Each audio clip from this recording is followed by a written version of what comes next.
poked away, picked up by Andre from three-quarters, and he hit it!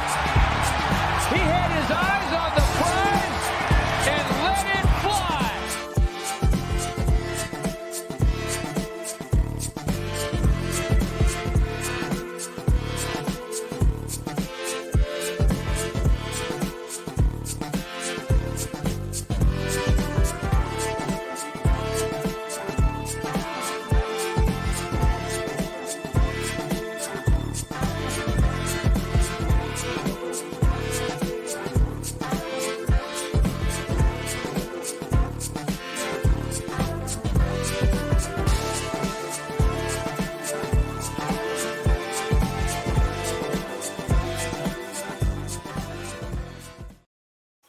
What's going on, all you Tandemals? This is another edition of the Tanndemonium Sports Show, broadcasting live exclusively on Twitch TV, proud part of the Vendetta Sports Media Podcasting Network. I am your host, Bryan Tann, and with me, as always, the Shane Falco to my Clifford Franklin, Jackson Law. J Law, how the hell are you? I'm doing pretty good, man. Listen, I am in high moods. First off, I have a brand spanking new router. Well, it's not new, but it's new to me. It's a hand-me-down, but holy cow, has it made my internet situation so much better. I'm so happy to finally get back to doing live stuff, so that way I can, hopefully flex a little bit and, not eat my words like I have with a lot of my sports takes on here this past year. And not only that, but I was telling Courtney about this. I just have to make it till Thursday, man. Once I make it through Thursday, then pretty much the rest of the year I'm good. And it starts out Thursday night. Your boy is going to be live at the FedEx Forum in Memphis to see the Grizzlies play the Los Angeles Lakers. And not only am I going to be live at the game, your boy's not sitting in some cheap nosebleed seat that's in row double Z at the very top with the binoculars, just to see, a silhouette of Ja Morant and LeBron out there. No, I get to be in an owner's box. Oh, so you're finally taking advantage of those familial thing I got connections, man. I got connections. I love it. I finally landed it. So nice. That's awesome. Like I said, all I can concentrate on is Thursday. It's going to be a grind to get there through work, but all I got to do is make it to Thursday, going on a little trip starting on Friday to Sunday, and then that next week after that, we're so close to Christmas that it's just like it doesn't matter. It don't matter. Everyone is selling at that point at their jobs. No, you're right. Hey, man, I'm not even going to lie. I've been selling for like the last month. I ain't even going to lie. I told my boss the one day, I said, you know what, man? I'm just trying to make it to the new year. I'm done. Hey, that's good, though, man. I'm happy for you. That's real cool. I'm just getting back from a trip to Atlanta myself. I know. I saw the tweets, man. It looked fun. Yeah, I am. For those that don't know, I am the 2021 DDP Yoga Positively Unstoppable Challenge Grand Champion. Much love and shout out to my fellow champions. I'm going to give a shout out right now to Stephanie Kelly, Maria. I'm always going to butcher your last name, so I'm not even going to try. Brian Gray, Jeremy Landry, and of course Patrick Sims. And then a special shout out to Steve Yu, who is the president of DDP Yoga. You want to talk? How many presidents of a successful business do you know of that will rent a cargo van and personally drive you to and from the whole time? And I'm talking picking you up at your hotel before 10 a.m., taking you back to your hotel by about midnight, and just hanging out all day, taking you out to lunch, taking you out to dinner. We went to go see AEW Rampage. I was in the front row at ringside watching CM Punk's match. And like I was sending stuff to Josh Taylor, just like, hey, you're a wrestling fan. I know this is you wish you were here. And I had a very interesting experience. I got to meet Tully Blanchard, one of the original Four Horsemen. I got to rub elbows and shoot the breeze with Brian Pillman Jr. and Nyla Rose. You know who Nyla Rose is, right? I don't. You don't watch wrestling, do you? I don't watch wrestling. I don't. All right. Well, Nyla Rose is the first openly transgender female professional wrestler.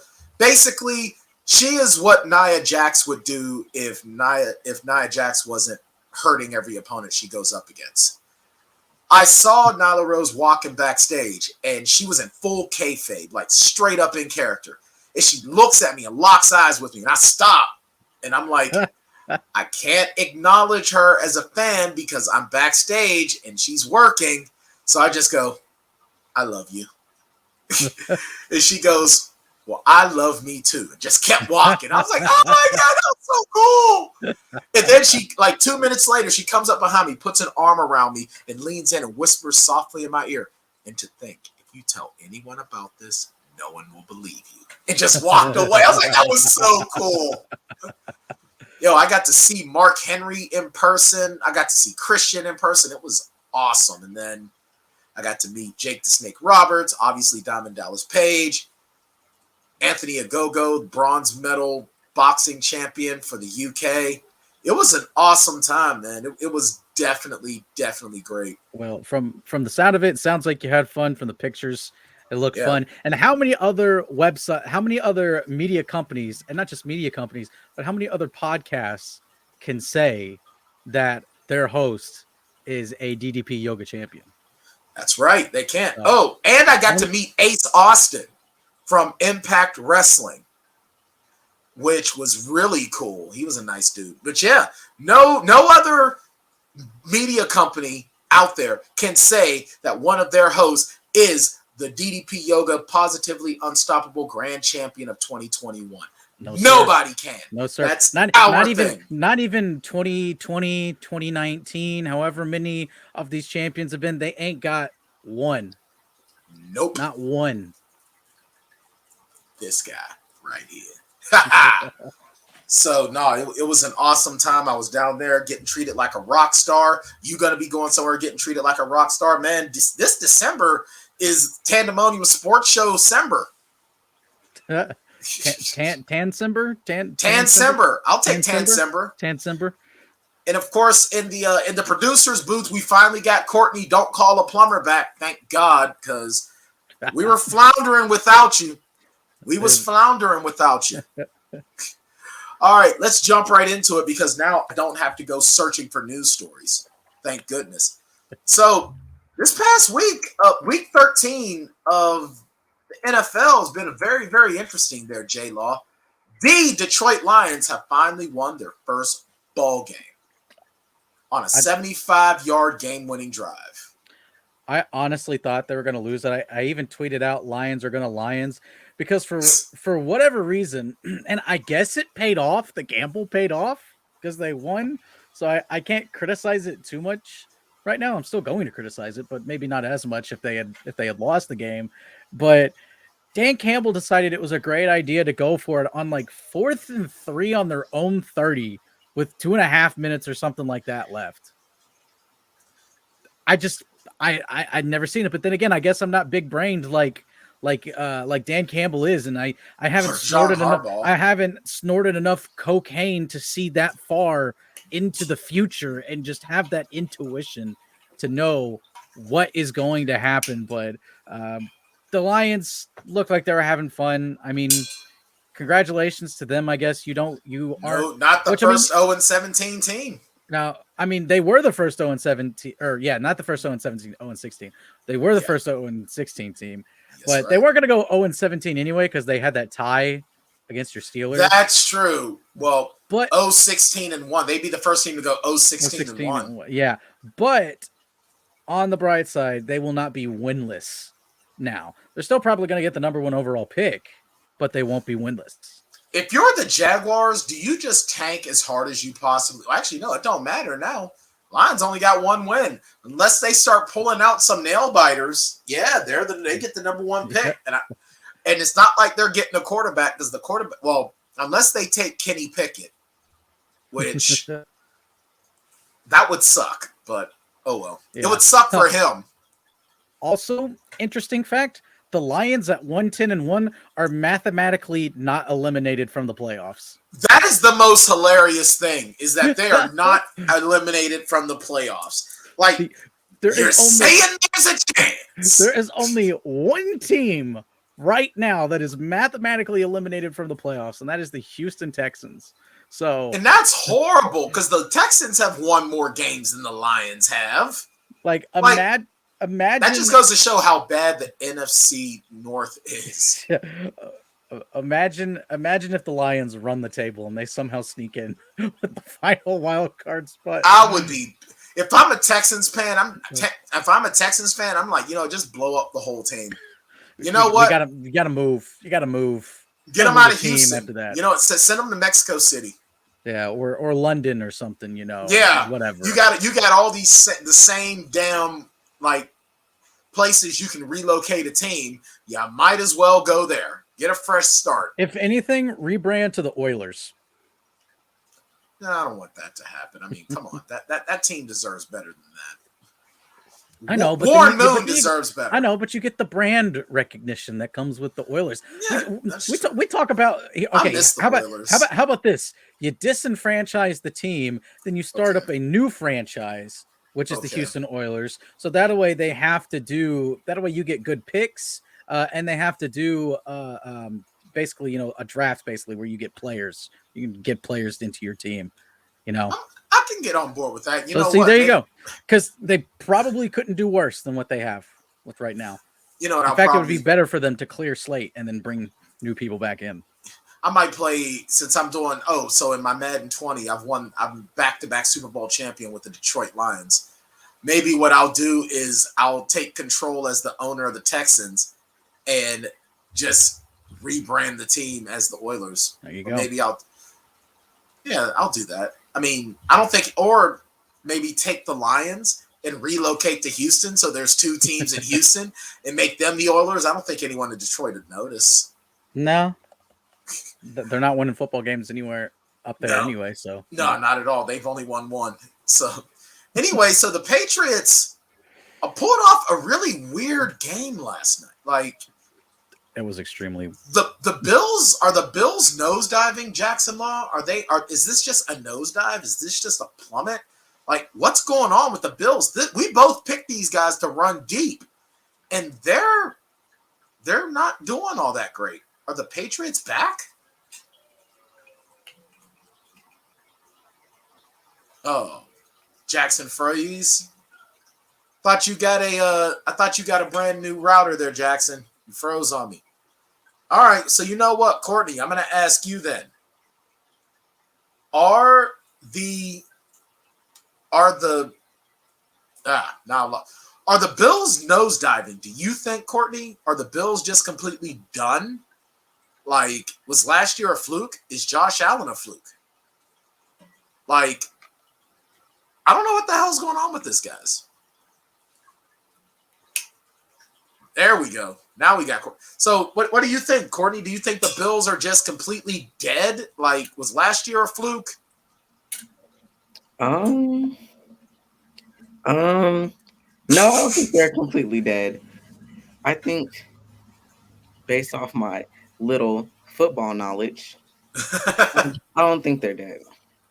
All right, so you think that they're just running through that rough patch, and they should be, I mean, I'd like to think that. I would love to believe that. I'd like to think that this is just a rough patch in the season. Things happen, But I don't know. It's just really, really odd to me. The Bills are just dropping. It almost seems like every week I turn around and I look, and the Bills are just not getting the job done. They're. Mm-hmm. I don't know. I'm gonna pull up a couple things here on the Bills right now. Give me a second here. Okay. I'm going to try to look this up. Let me see. No, I don't want that.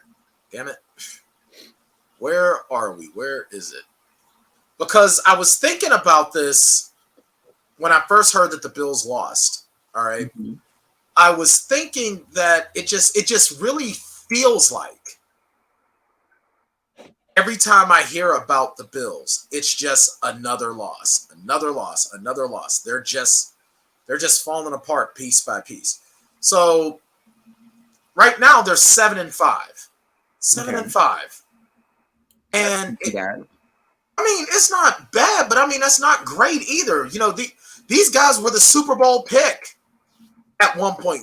This is the team Really? that everyone's picking to go to this. Like a lot of folks are picking to go to Super Bowl. Hell, Trey, as much as he has a Josh Allen love face. I think the only person he loves more than Josh Allen is Josh Taylor.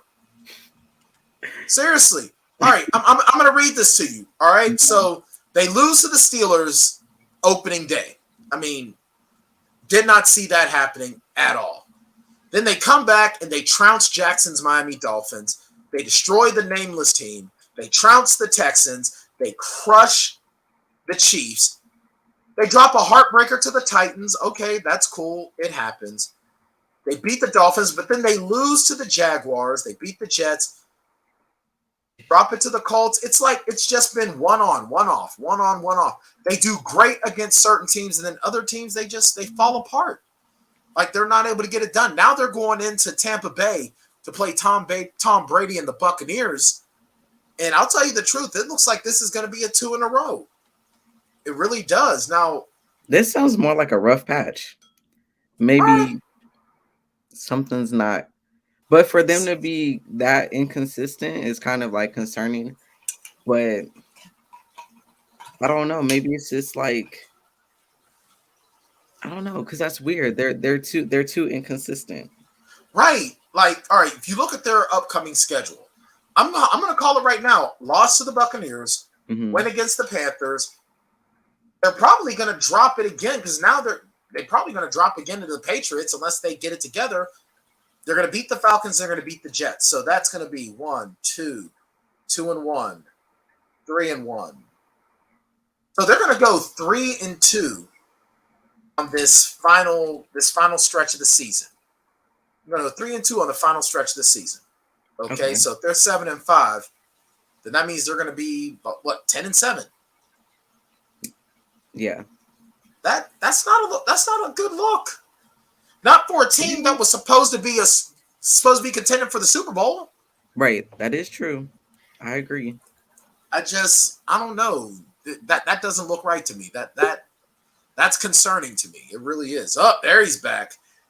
I think what's hilarious, Jackson, is that you sitting there talking about, oh, I got a new router. My internet's gonna be great. See, the connection's great. The connection's but it's the great. same old internet. But it's the same old internet. So Courtney and I were talking about it, and we're in agreement. This is not a good look for the Buffalo Bills, a team that we both picked to run deep. I picked them to go to the Super Bowl. Yep. Both my picks kind of not looking great right now, which was the Rams and the Bills. I'm trying to bring up the Patriots game last night because we were going to talk about just how insane of a game it was. The conditions were awful to begin with. So, the Bills, they're just like, or the Patriots are just like, I'm just going to run the ball. Belichick's like, we're not going to throw it. Mac Jones, only 3 attempts. Don't care. 3 passing attempts. That's 2 amazing. of 3 for 19 yards. A QBR of 4.3. They ran the hilarious. ball 46 times for 222 yards. Damn. And you know what? Josh Allen did not fare great. So maybe Buffalo should just ran the ball too. It'd been one of those classic games, and by classic we mean 1930s, not like 80s or 90s. This is the 30s. That's the type of game where this was before the forward pass. This was just like, look, we're just gonna keep running. Yeah, Josh Allen, 15 of 30, 145 yards, 1 touchdown. I mean, he didn't have a bad game with the bad weather. It's just the defense just couldn't stop him. I mean, you look at some of the numbers here. Damian Harris, 10 carries, 111 yards and a touchdown, 11.1 yards average. That's the Ramondre Stevenson, 24 carries, 78 yards. I mean, wow. Like you now Damian Harris, he went into that game looking like Corey Dillon circa Cincinnati Bengals. Like, what happened to this team, Jackson? What's going on with the Bills? No idea. Looked like crap. Was it LaShawn McCoy or DeMarco Murray that had the big running game in the snow? Both.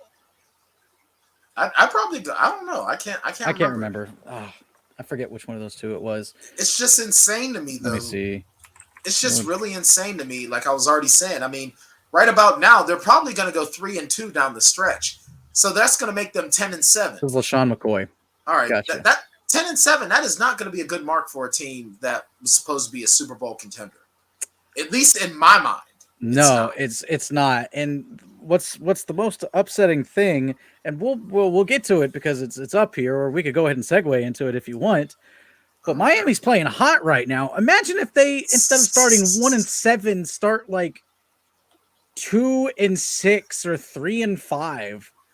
What type of position they could be in right now. If they started the season out 3-5, give them the 2 wins, their 2 worst wins of the season, where they lost by 1 possession to the Falcons and to the Jaguars. Give them those games, then they are 1 game behind New England with a game to play against New England left in the season for the division. But that's no, insane. they're like, we're going to go 1-7, and then we're going to rip off 5 straight. Don't get me wrong. I'm grateful, and it's been 6 fun. in a row. They're 6 in a row. 6 in a row. Excuse me. And and it's even being said, big shout out to Max Murphy. Tua is looking insane. Like, this is what happens when a young quarterback is given a chance to develop. And when he's actually really, really good. He's healthy now. And honestly, I bet you they're kissing his ass so hard right now. Lips are chapped in South Beach right now, hoping that he will not leave them. Now, granted, this is only his 2nd season, so he has another 3 years with that rookie option. Exactly. And you know what? It's like there's no more room on the Tua train, because Tua was one of those instances where either you were like supporting him or for him, and you were like how a lot of people on our website were, which was like, give him a chance. He's a rookie coming off a hip injury. His rookie season, it was the COVID season, so he didn't have an off season. He didn't get time to prep like the other rookie quarterbacks did. It's going to take him some time. His team's awful. Give him some time. He has no offensive line. You've got to give him time. You've got to let this team build around him. The team really hasn't built around him, but he gets like the slightest extra weapon in Devontae Parker, who's not like a wide receiver 1 by any means. He's like a wide receiver 3. But he made some great catches. He made some clutch catches. Actually, some great catches that a veteran receiver should make. So I'm happy Devontae Parker's back. But he was the most efficient quarterback of this past week. At least, like, I hate using the Pro Football Focus, the PFF stats, because I think they're BS a lot of the times. But a lot of people put a lot of weight into that, and a lot of those people are anti-tours. Right. Tua-ers. I have no idea how to phrase that. Tua-er works. Tua works. Anti-Tua-ers. But he was the top-rated quarterback according to their system this past week, at least leading into Monday night, and definitely was Monday night after, a QBR of 4.9 and then another quarterback, completing 15 of 30 passes for a little over 100 yards. Tua is starting to turn the corner. We are seeing that turn, and we are seeing how much it is elevating the play of everyone else on the team. And of course, the defense, kudos to the defense, because they're getting stops. Xavier Howard and Javon Holland, the ball's in the air. One of the 2 of them is going to try to come down and grab it. Which is exactly what not Daniel Jones, because he didn't play. It's exactly what Mike Glennon did. Mike Glennon threw it at both of them. At the same, like his receiver was double teamed by Howard and Holland. So it's like, you got screwed on that point, dude. One of them's coming down with that. Well, and the one thing that I will say as well is that with Tua, and you're absolutely right, he had so much going against him going into this season. So much. And then it's almost like it's a no-win situation. Throw in the fact that then you got Deshaun Watson's name going off and on every 5 seconds. It's like, what the hell is he supposed to do? What the hell is he supposed to do?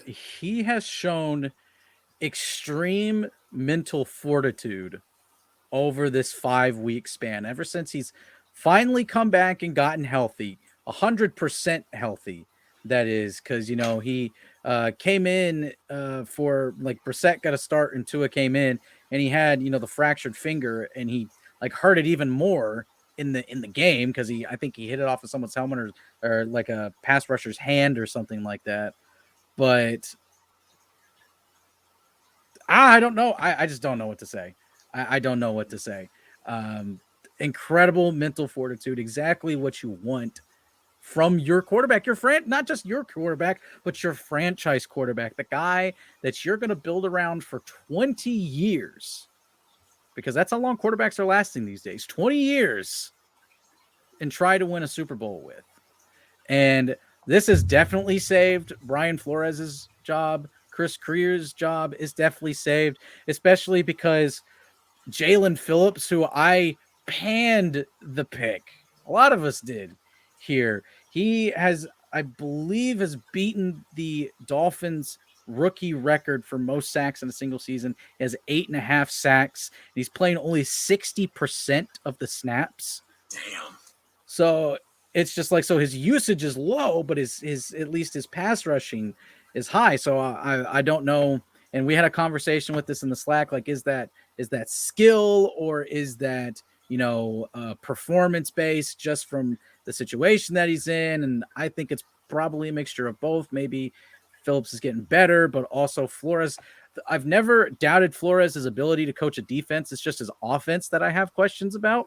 Right. Because even when this team was god awful, for the past 2 years leading up to this year, that defense was always playing great. And it's because Flores knows how to coach defense. He's a defensive coach, so he's going to know a thing or two about defense and how to run a defense. But he's not the play caller. Tua's not had a consistent play caller his entire career.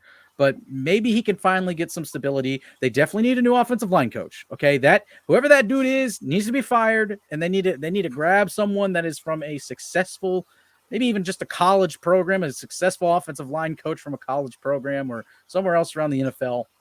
Pull them up and be like, please fix this because we suck at evaluating and drafting and picking offensive talent. Because it's awful. Because there's at least like 3 other dudes that they cut that are on much better offensive lines, and they are a part of being that good part of an offensive line. All right. You said it good right there. We're going to be right back. We got to take our first break. When we come back, we're going to talk a little bit about Gardner Minshew and what he did in a 20 Mania, baby. Minshew Mania, 20 of 25 for 242 yards. And the 49ers, they're starting to plunge as well. But we'll be back here on the Tanndemonium Sports Show, proudly part of the Vendetta Sports Media Podcasting Network, broadcasting live on Twitch TV. And if you're listening to this after the fact, you just come out every Tuesday night, 6:30 p.m. Eastern Standard Time, twitch.tv/Vendetta Sports Media. I'm Brian Tann. He's Jackson Law. We'll be right back. The following broadcast is brought to you in association by XP Coffee Company. XP Coffee Company is the fresh brewed coffee made for gamers by gamers. Get amazing flavors like Choco Loco in 8, 12, or 16-ounce bags. Or level up and get Illusion, Isolation, Nightmare, or the Majestic Throne blends in light, medium, or dark roast in whole bean, coarse French press, drip, or fine espresso in 12-ounce, 16-ounce, or 2-pound bags. Wow! Shipping worldwide. If you're in the U.S., go to usa.xpcoffee.co. If you're in Europe or in the UK, go to www.xpcoffee.co. XP Coffee Company, for gamers, by gamers. All right, we're back here on the Tanndemonium Sports Show, broadcasting live here on Twitch TV. Jackson, have you had your XP coffee today? I'm actually out. I gotta grab more. Yeah, I need to get some coffee in me today, though. I'm beat, man. I'm still feeling the effects of last week. I'm just tired, man. I really am. All right, so Gardner Minshew, he got it done with the Philadelphia Football Eagles. Let me pull up some additional stats here, if you don't mind, Jackson Law. The Eagles, I don't know. I mean, the Eagles gave a slack into the Jets, 33-18. Now, that's what you expect when you're playing against the lowly Jets. It's the Jets. Yeah, but I mean, at the same token, Read all. I mean, they came in there. He came in there and he got the job done. Now the Eagles are sitting there at 6-7. You figure the Eagles. They're always looking to, and they're always expecting. You know what I mean? They're always expecting to go places. And Minshew came in here because the Eagles are another team. They've been floundering. That NFC East is terrible. Absolutely terrible. And here comes Minshew getting that start and getting the job done. Yeah, well, Minshew stepped in for Hurts. Hurts was hurt. Hurts hurt. Hurts was hurt.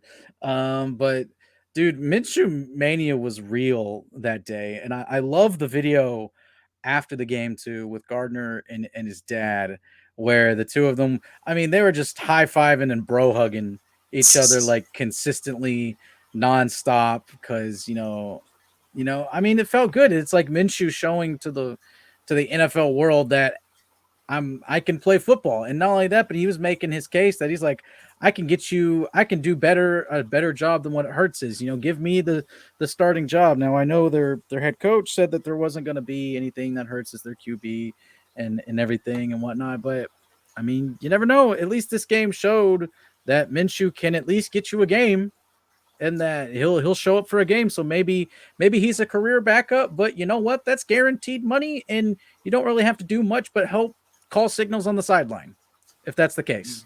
Yeah, and I mean, the Jets were doing a pretty decent enough job driving the ball and such from some of the highlights that I saw. I mean, you look at Zach Wilson, 23 of 38, 226 yards, 2 touchdowns and a pick. Running game wasn't really going at it, but I mean, dude, Wilson was spreading the ball around, doing a good job of it too. Yeah, Wilson actually played decently. It's just that, yeah, they got completely outplayed. This is about as best of a performance that you're going to get out of the Jets. Maybe they could get like, a decent more, but Philly has surprised me greatly this year. I did not expect them to be at this point where they're at. Let me where are they in relation to let me look at standings. Yeah, like standings, like playoffs. All right. 6 and 7. I mean, if we're talking about the Lions being 1-10-1 and not being mathematically eliminated from the playoffs, they're currently 8th. Yeah, right now they're essentially they're right there at the bubble, because what is it? 7 teams going to the playoffs? Yeah, I think so. Yeah, they're right at the cusp. They're right there. I'm looking at it here too. Yeah, they are essentially tied for that last spot. The only reason why they're not at 8 instead of 7 is, first off, the 49ers have played one less game. So I'm guessing the Eagles have not had their bye week yet. No, I think they may be going into their bye week. I'm not quite sure. I'm not 100% sure. All I know is I'm looking here. Well, technically the Lions are in 16th place. I know the Lions are in 16th place, but they're not mathematically eliminated. Yeah, that's true. But I mean, Philly's right there, and then who knows? Maybe Dallas goes on a massive L streak, and Philly gets hot, and maybe the division's up for grabs. I don't know. I think Dallas might have done enough to start the year. Just enough to be out of reach. Again, unless something drastic happens, unless Dallas drops their next 5 games or so in a row. Right. Well, see, what's getting to me now. So I'm looking here at Philly. They've already played the Jets, so the website hasn't been updated yet. To say, well, it's not on that part of it. But what's crazy, there's only 7 playoff spots, so they're literally just on the outside looking in, just like their state counterpart on the opposite side, the Pittsburgh Steelers, who eked out a win against the Ravens yesterday. And not only that, but I've got the Philly schedule up right here. You know what helps them? You know what their next 3 games are? What's that? No name Washington, Giants, Washington again. Then they finish with the Cowboys. Their final 4 games are all division opponents. All in division opponents. And most of them are junk except for the Cowboys. Yeah, Giants could be a win. Washington's played okay. Washington's a weird team. They seem to play to their level of competition, whether it be good or bad. Mm-hmm. So, but in theory, you could win both of those games against Washington, a game against the Giants, and go into a Cowboys game where you may not win the division, but playoff spot could be on the line. And you can at least sucker punch your division rival while you both walk into the playoffs together. That's a good point. That is a very good point.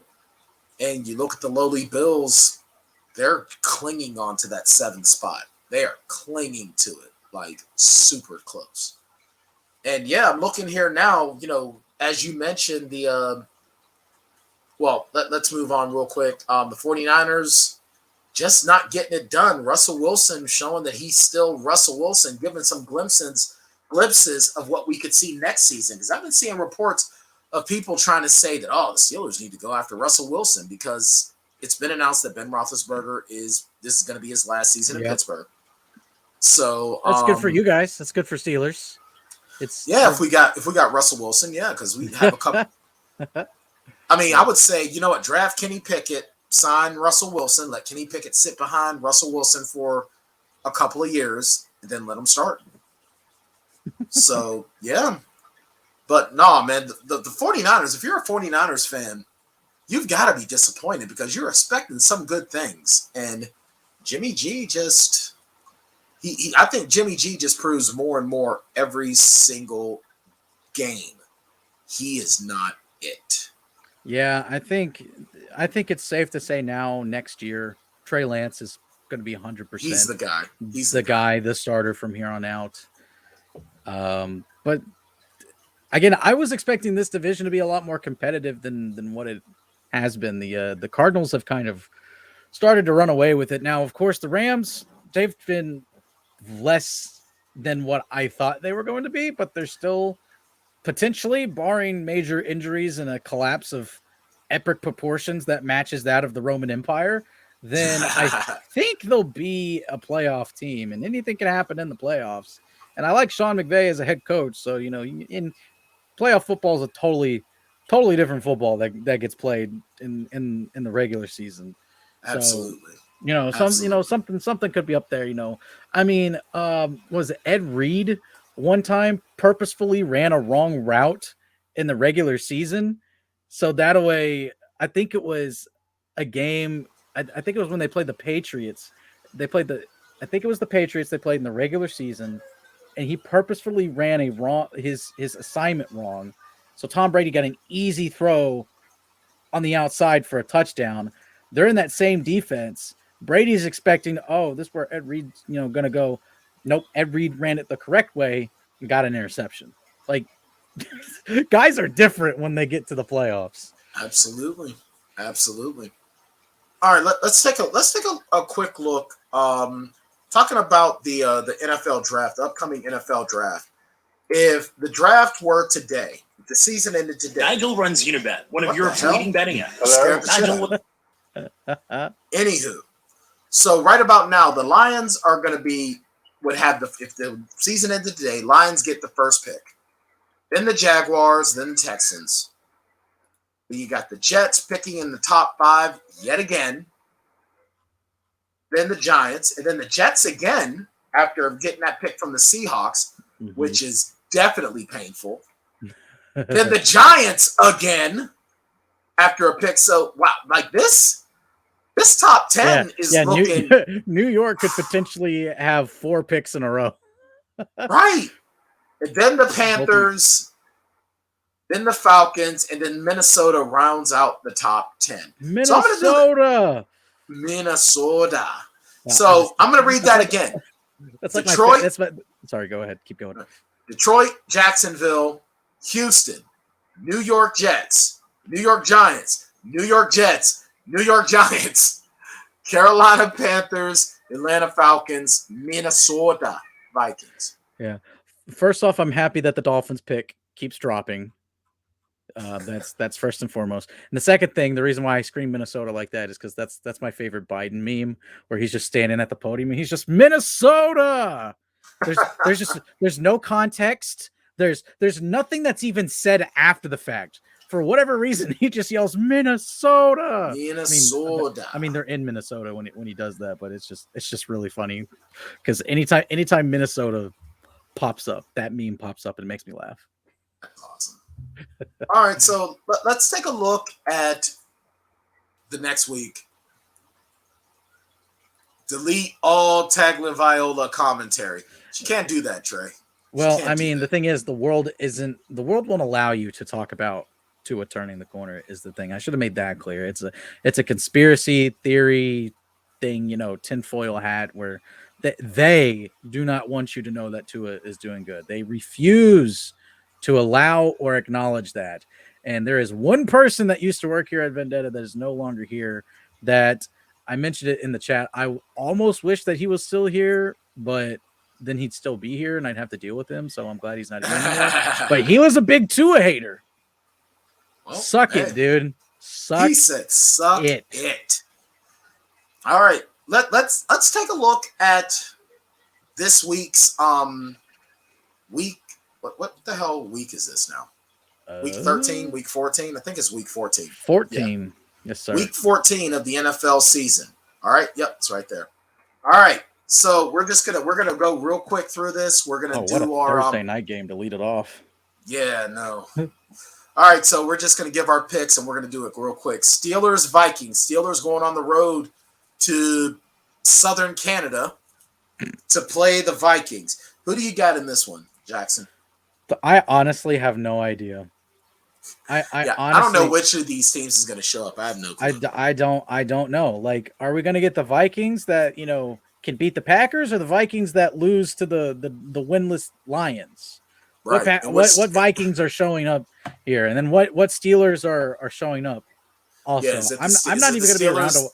I'm not even going to be around. Yeah, to watch you're not this even game, going to be around. I'm just going to pass. I'm just going to pass on this game. He said, "I'm just passing." He said, "That's it. I'm just going to pass." That's fine. All right. So Sunday, December 12th, Cowboys Washington football team. I got Cowboys, man. I mean, they're the team to beat. Yeah, definitely gotta go Cowboys. Washington again. You can't lose to a team without a name.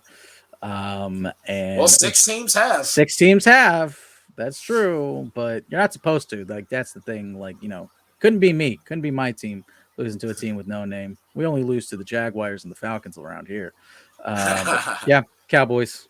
Speaking of your Jaguars, they're playing the Titans. 1 p.m. I'm gonna go with the Titans. I mean, how do you lose to a 2-10 team? Yeah, I think it's gonna be Titans as well, but I'm rooting for the Jaguars because the Colts are on fire, and I want them to win the division. So, fair enough. All right, Seahawks, Texans. I mean, gotta go with the Seahawks, don't you? Yeah, Seahawks. This is some kind of stinker games. But yeah, there's been a few stinker games already. That Thursday night game is definitely a stinker. I'm not the biggest fan of it, but okay.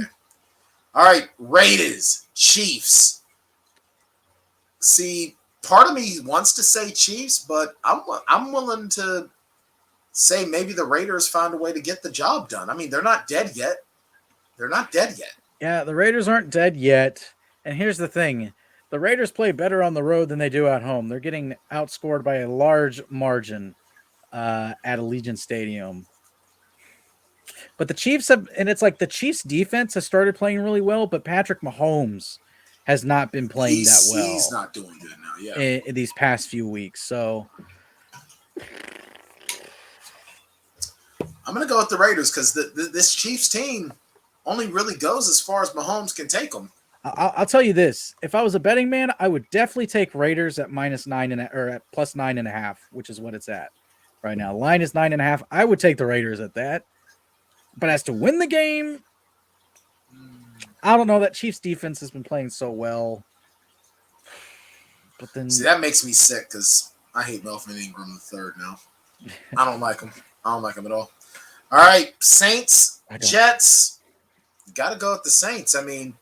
Saints, yeah. That's the way I see it. Saints, I think, would be the best landing spot for Russell Wilson if he were to leave. I think Russell Wilson with Sean Payton. There's still some weapons that they have Defense is still fairly good. Just you make the trade for Russell Wilson, you get a couple more pieces this offseason, and you may not be a Super Bowl winner, but you could be a contender. There you go. All right, Falcons, Panthers.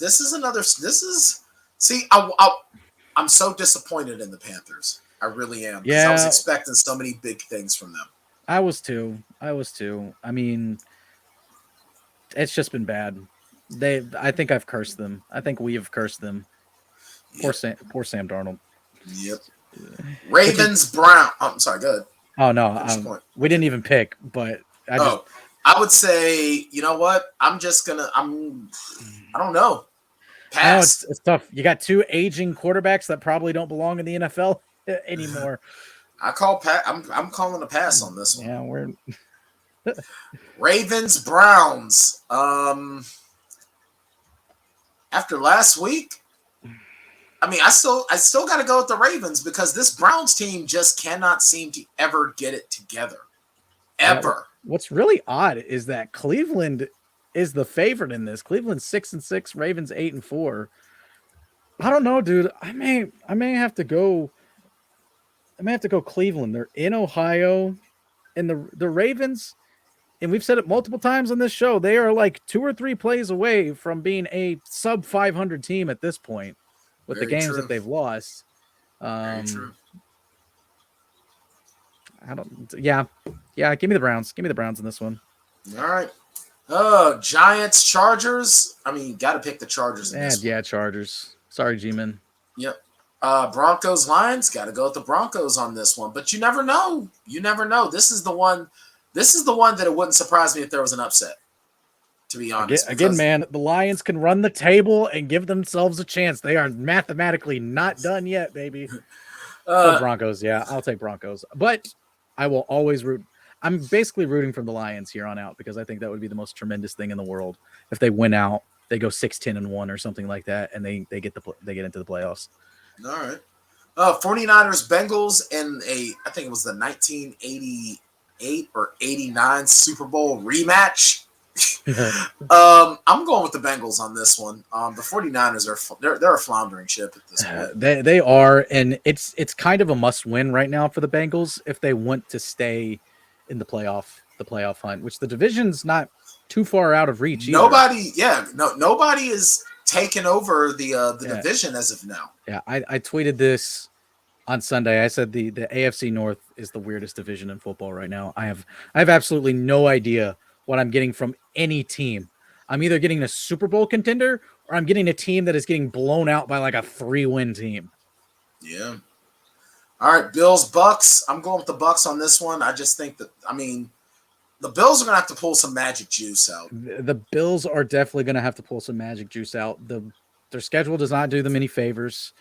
And yeah, running into the Bucks on this downward slide that they're on. You do not want that. I mean, this is a team that should maybe have 10 wins right now. And they just don't. I don't know how to say it. They just don't. They just have not been playing that well. But I got to go with the Bucks and the Bills. Start that slide and it don't freaking stop. Bill Belichick, man, he keeps getting away with it, and I'm sick of it. Hashtag can't stop, won't stop the slide. All right, Bears, Packers, definitely the Packers. Packers, yes. Yep. And then Monday night game that finally we get a real good one here. Rams, Cardinals. But the Rams, the Rams are another team that's been a little bit disappointing. The Cardinals keeping it up. They got it done without Calamari. Yeah, which Calamari. And now he's back. Yeah, Calamari and D-Hop came back, and they had a great game. They basically picked up right where they left off. They didn't really skip a beat this past week. So man, I give them credit for that too, man. Yeah, that's not easy to do. I mean, I just have to go with the hotter team in this, which is the Cardinals. You know, that I know that hurts my Super Bowl pick, and also with picking the Bucks to beat the Bills, but reality is reality, man. You know, I can't sit in la la land like some of these fans or some of these analysts that try to, you know, basically pull what like Lions people might do, where it's like we can still make the playoffs, guys, and then we could get this matchup and this, and like no, that's not gonna happen. Cardinals, taking Cardinals Monday night, should be a really great game. All right, so that's it for the NFL. We're gonna take another break. We're We're going to come back for our final segment. Jackson Law is grinning ear to ear because we're going to talk about his Memphis Grizzlies and their winning streak. The Pacers looking to rebuild, and LeBron going to be talking some criticism. Apparently, he's putting onus on the players, taking it away. He's taking one for the coach.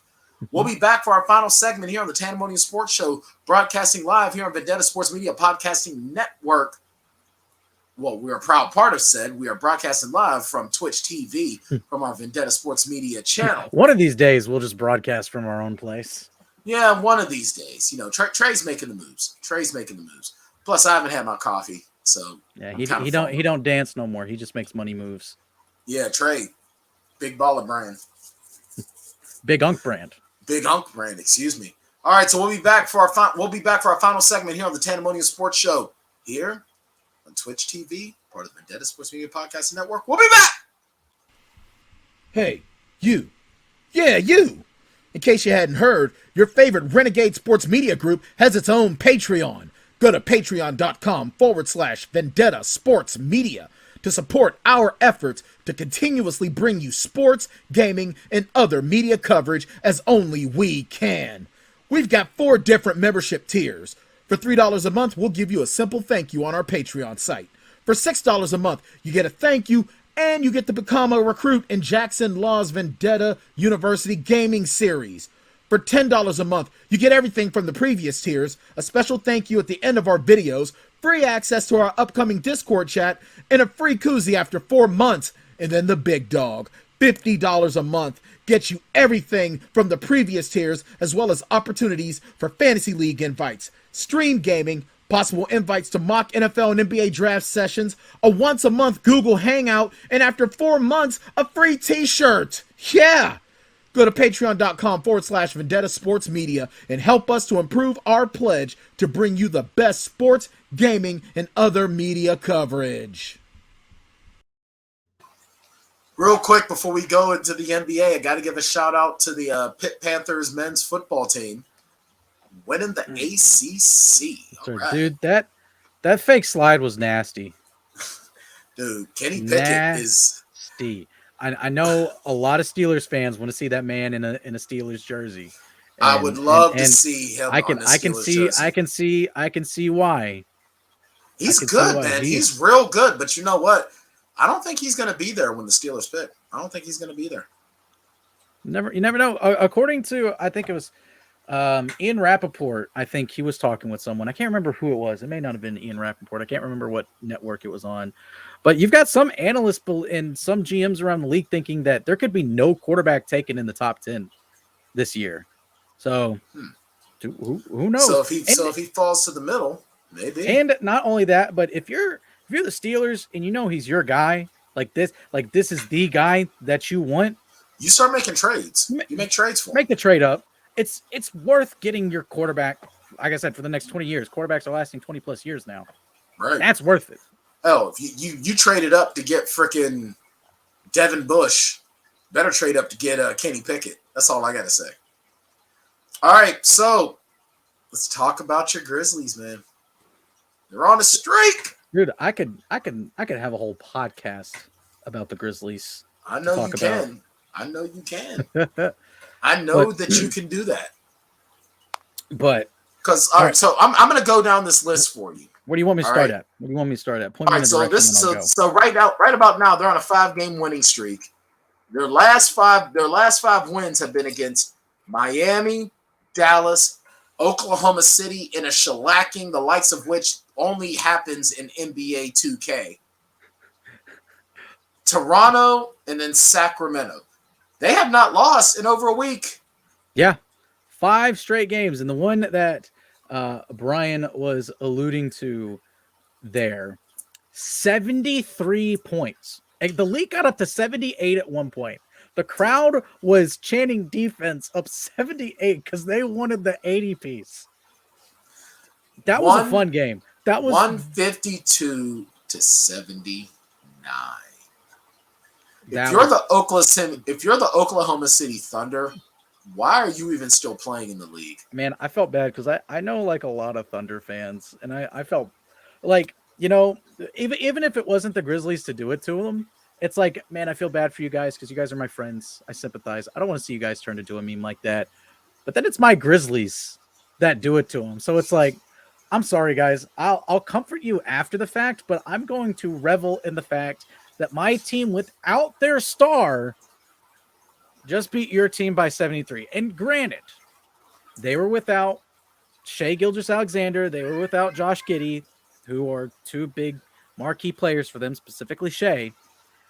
But I don't care. You can't lose 73 points in an NBA game. You cannot do that. A G League team wouldn't even lose to the 90s Bulls by 73. I mean, it'd be close. It may be like a 60 It'd be like a 63-point game. Okay. I forget, it was like Uganda or something like that. Didn't lose this bad in the Olympics to the Dream Team. They lost by like 60 or 50 something. They did not lose this bad to the freaking Dream Team. And you have an NBA team, which is supposed to be made up of even like the worst player in the NBA is still supposed to be what, like a top 100, 200 player in the world? Supposed to be. Schlacked. Absolutely schlacked.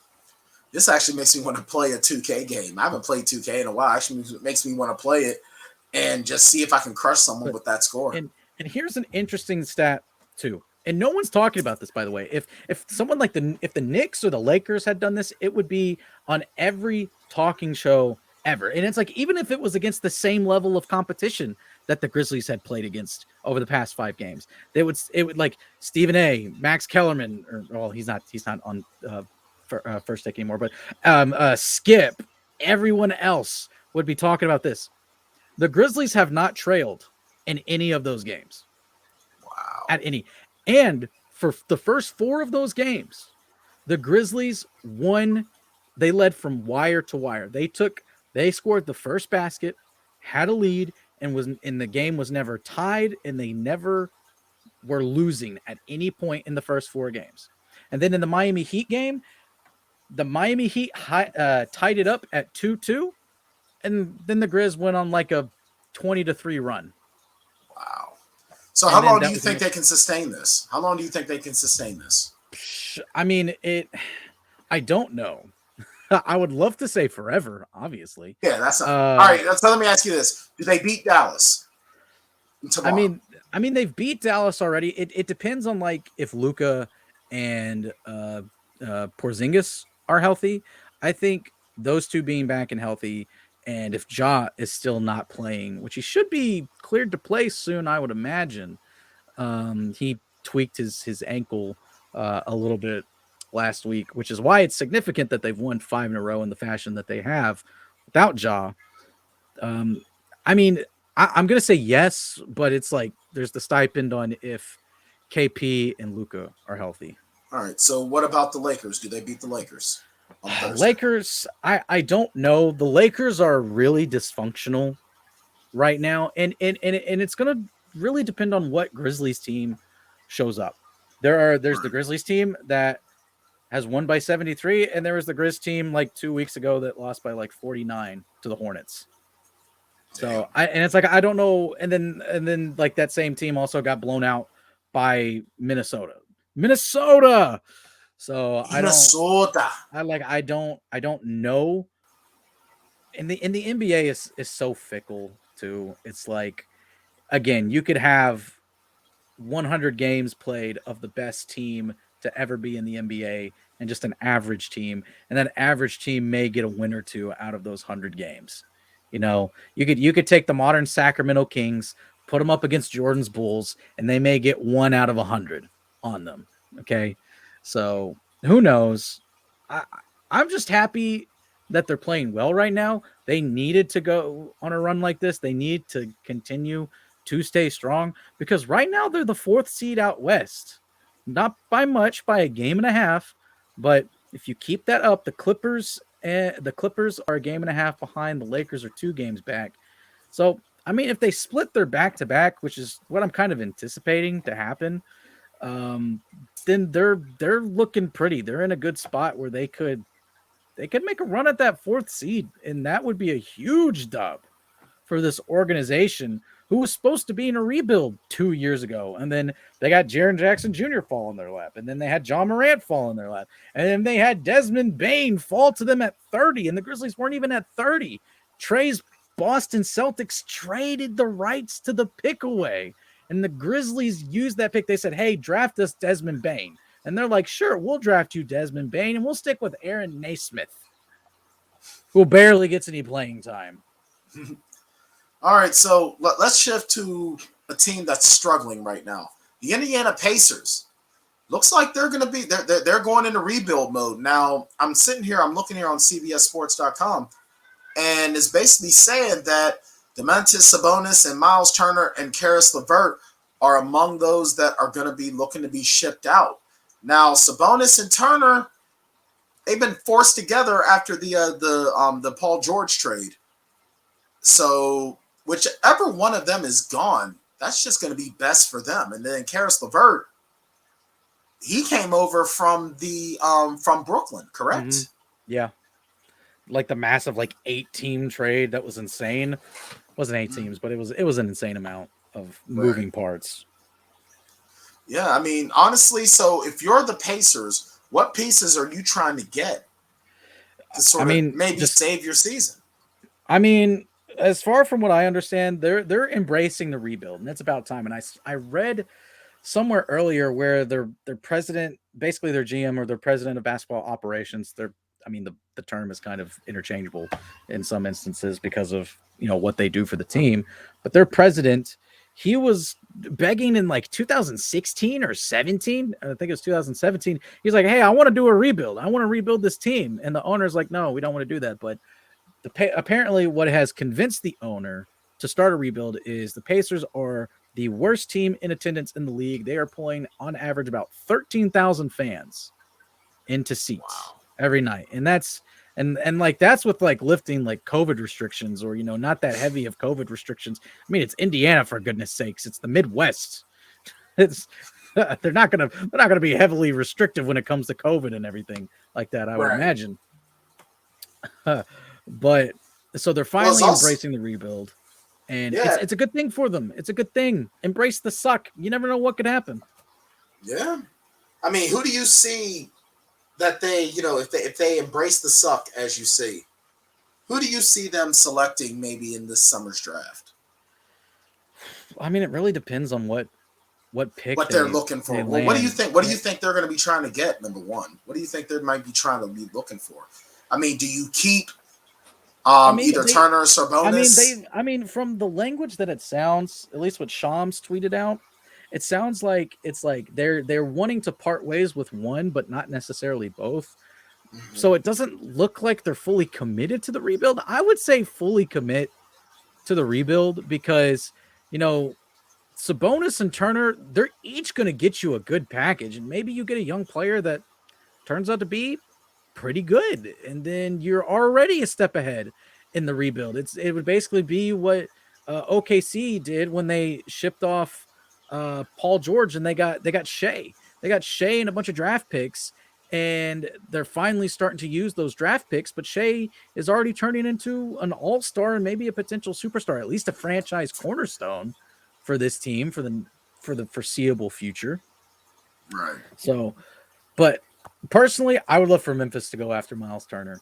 I think Miles Turner is going to be. I think it's underrated how coveted Miles Turner is going to be in the coming weeks. How many teams are going to call about Miles Turner? He's the perfect role player for a potentially contending team or a team that could take you from one tier to the next because he doesn't demand the ball highly.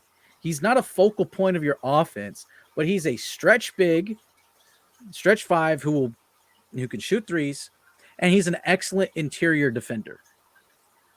And, of course, he's a big man, so he's going to get offensive boards. He's going to be able to work down low some, but there's just not much of an emphasis anymore, and that's not necessarily his primary game. I mean, obviously, a lot of people I saw on Twitter today was like, Golden State should go after him. Like, if Golden State got him, go ahead and give the title to Golden State, okay? That's you're basically borderline another super team, especially with Klay Thompson. fixing to return. I've seen like some smaller market teams like the Hornets. The Hornets. It would be amazing if the Hornets landed him. I'd legitimately be scared of the Hornets out east if they landed Miles Turner. I remember Trey was talking about how he didn't think the package for Gordon Hayward to get Miles Turner when they were talking when the previous offseason, not this past one, but the previous one, before Gordon Hayward went to Charlotte, where there was a potential trade in there where Miles Turner was going to land in Boston. I think Boston is significantly better if they get Miles Turner. Miles Turner, people do not pay enough attention to Miles Turner, but it's only because he plays in Podunk, Indiana, which is odd to say because the Pacers are like Indiana is probably the biggest basketball state in the country. And the Pacers, they're consistently, I was going to say good, but they're consistently in the playoffs. And that can be relative to some people, but they always consistently to be down like 2 years. And then for the next 10 years, they're competing for titles because they do a great job at drafting and they have a loyal fan base, except for right now, because the team is boring and they suck. And that's a terrible combination. All right. So our final story of the night, LeBron is doing the leadership thing, addressing the criticism of the LA Lakers and of coach Frank Vogel. And he's saying, look, we as players need to play better. Do you agree or disagree with LeBron on this? Do you think that, with himself, Russell Westbrook, Anthony Davis, Carmelo Anthony, Dwight Howard, Rajon Rondo, they should be doing better? If this team is together 5 years ago, it's a super duper team. Is it not? Oh, 100%. The problem is like, yeah, they're all really not playing up to their potential. Melo has actually played phenomenally this year. He's turned into a great like spot up 3-point shooter, and he's got some of that classic Melo in him still. He's still got that turnaround and pull up mid range game that I grew up watching and highly respect from the master of it himself, Carmelo Anthony, from the mid 2000s onward. But really, the biggest problem with this team right now is Anthony Davis. Obviously, you got Russell Westbrook. He kind of stepped up a little bit in LeBron's absence when LeBron was down for a little bit. But Anthony Davis is having statistically not just the worst season of his career. It's like a historically bad season. Let me bring up his stats just real quickly. And I'll tell you the truth, and you and I have talked about it before. Anthony Davis, he seems like he's made of just paper, man. He can't seem to just get right. Yeah. He seems real soft. So, yes, he's averaging 24 and 10 right now. His field goal percentage is slightly above his career high at 52%. But here's the key, the Achilles heel to this team, where Anthony Davis used to kind of come in handy in this aspect. He is shooting a whopping 18% from three. Ooh. 18% from three. And just defensively, it's not the same player. He's not acting like the same player. He's just, and of course, like the eye test when you watch the Lakers, and again, not to brag and pat myself, but I'll get to see it live on Thursday. But when you watch the games, he just does not play like the same player. He doesn't move like the same player. It's the eye test does not look great. It makes him look worse than what the stats actually do. The stats actually kind of maybe save him a little bit when you look at just like his averages and things like that. But just as far as his efficiency, especially from 3-point, he's never been like a great 3-point shooter, but my God, this is awful. This is absolutely horrendous 3-point shooting, especially for someone that takes it as in the volume that he does. I mean, there is a big problem with this Lakers team, and I didn't think they were a title contender to start the year. I thought they would be better than what they were. I thought they'd be like a 4th seed maybe, but right now they're the 6th seed, and if they don't get the crap together, then LeBron's going to be in the bubble games. He's going to be in the play-in games. And you know what? He's probably going to have his butt sent home. So do you think it's a case of Anthony Davis is hurt or he's just not in it? I just don't think I don't know. He's just not playing well. I don't think he's in it. It honestly feels like he got his championship and he just He said, "All right, I'm done. I got my money. I got my chip. I'm good." Oh, fair enough. Supposed to be a top 75 player in the history of the NBA, and he is playing like crap. Well, I'm going to take a look at it real quick because before I say what I'm about to say, my Bulls are still doing good. Second place in the Eastern Conference. Oh, the Bulls have played fantastically. The Bulls one game behind the Brooklyn Nets. I'll take it. Mm-hmm. And they're on a 4-game winning streak. So hey, I'm happy about that. They had a nice big win in New York too against the Knicks. So the Knicks have been really underperforming too. There's not a whole lot of bing bonging going on in New York.